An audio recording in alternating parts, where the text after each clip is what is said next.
আসসালামু আলাইকুম বন্ধুরা, আমরা যারা স্টুডিও ব্যবসা করি বা কম্পিউটার চালাই তারা অনেকেই এই ধরনের দাড়িওয়ালা ছবি দেখলে ভয় পেয়ে যায় যে এই ছবিতেও কোনো পোশাক পরিবর্তন হবে না। অর্থাৎ কাস্টমার যদি পোশাক পরিবর্তন করে নিতে চায় তো আমরা আগেই না করে দিই। তো যারা এই বিষয়টি পারেন না তাদের জন্য আজকের ভিডিও শেষ পর্যন্ত দেখলে আপনি সহজেই এই ধরনের লম্বা দাড়িওয়ালা ছবির পোশাক পরিবর্তন করতে পারবেন। তো ভিডিও শুরু করার আগে বন্ধুরা একটি ছোট্ট রিকোয়েস্ট, আপনারা আমার চ্যানেলে যারা নতুন তারা দয়া করে চ্যানেলটি সাবস্ক্রাইব করুন আমার পরবর্তী ভিডিওগুলো দেখার জন্য, এবং বেল বাটনে একটি ক্লিক করে রাখুন, এবং ভিডিওটি ভালো লাগলে একটি লাইক দিতে ভুলবেন না। তো চলুন বন্ধুরা শুরু করছি আজকের ভিডিও। তো বন্ধুরা, এই ছবির এরকম দাঁড়িয়ালো ছবিতে পোশাক পরিবর্তন কাজটি কিন্তু খুবই সোজা। আমি কাজটি ফটোশপ 7.0 দিয়ে দেখাইতেছি, কারণ অনেকেই ফটোশপ 7.0 দিয়ে কাজ করতে ভালোবাসে। তবে এই কাজটি আপনি একই প্রসেসে ফটোশপের অন্য যে কোনো ভার্সনেও করতে পারবেন। তো শুরু করছি আজকের ভিডিও। তো শুরুতেই আমরা চলে যাব মেনু বারে আপনারা খেয়াল করুন সিলেক্ট মেনুতে কালার রেঞ্জ, থেকে কালার রেঞ্জ, মেনু বারে সিলেক্ট থেকে কালার রেঞ্জে একটি ক্লিক করে দিন। ক্লিক করার পর আইড্রপার টুলটি নিয়ে নিন, নর্মাল আইড্রপার টুল যেটা, এটা নেবেন।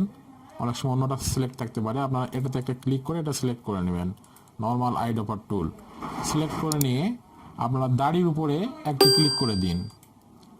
দাড়ির উপরে একটি ক্লিক করে দিলে দেখবেন দাড়িটা সিলেকশন হয়ে গেছে। দেখেন ছোট্ট স্ক্রিনে দাড়ি চুল কি পরিমাণ সিলেক্ট হয়েছে এটা দেখাচ্ছে। তো এটা আপনারা কমা বাড়া করলে কম দাড়ি সিলেক্ট হবে, বেশি বললে বেশি সিলেক্ট হবে, আপনারা বুঝে নিতে পারবেন এই স্ক্রিন দেখে। তো আমি মোটামুটি 120% রাখলাম, 122% রাখলাম, রেখে ওকে করে দিলাম। তো দেখেন বন্ধুরা, আমাদের দাড়ি এবং মাথার চুলগুলি সিলেকশনে পরিণত হয়েছে।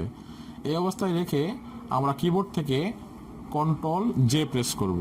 কিবোর্ড থেকে কন্ট্রোল জে প্রেস করে আমরা এই ব্যাকগ্রাউন্ড লেয়ারটাকে আর একটা ডুপ্লিকেট লেয়ার করে নিলাম। মানে আমরা দাড়ি আর চুল যেটা সিলেক্ট করেছিলাম সেটা নিয়ে একটা লেয়ার করে নিলাম। এই যে আমার লেয়ার প্যানেলে খেয়াল করেন, লেয়ার 1, এই লেয়ারে কিন্তু শুধু দাড়ি আর চুলটি রয়েছে।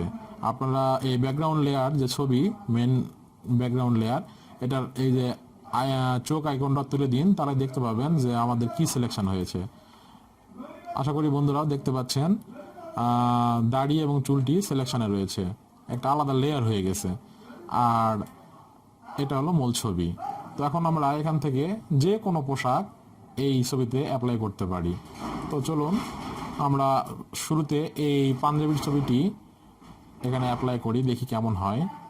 তো বন্ধুরা, এটা একটু সুন্দর করে অ্যাডজাস্টমেন্ট করে নিতে হবে। কিবোর্ড থেকে কন্ট্রোল টি মেরে পোশাকটি টেনে অ্যাডজাস্ট করে দিতে হবে ছবির সঙ্গে। কন্ট্রোল ধরে এই কোণাগুলো একটু টেনে মোটামুটি অ্যাডজাস্ট হয়ে গেছে। এখন শুধু আমরা দেখেন লেয়ার প্যানেলে আমাদের এখন 3টে লেয়ার। তো যেহেতু আমরা এই দাড়ি এবং চুলের লেয়ারটি উপরে দরকার, সেহেতু আমরা এই পোশাকের পাঞ্জাবির যে লেয়ারটি আমরা নিয়েছি এই লেয়ারটি আমরা টেনে নিচের দিকে নেমে দিব। এভাবে ড্র্যাগ করে নিচে নামালে দেখেন ম্যাজিকের মতো আমাদের পোশাকটি পরিবর্তন হয়ে গেল। তো কত সোজা, তাই না বন্ধুরা? কাজ জানলে সব কাজই সোজা, না জানলে অনেক সমস্যা। তো আশা করি বন্ধুরা ভিডিওটি বুঝতে পারছেন। আজকের ভিডিওটি এখানে আমি শেষ করছি, দেখা হবে নেক্সট ভিডিওতে। Thank you so much.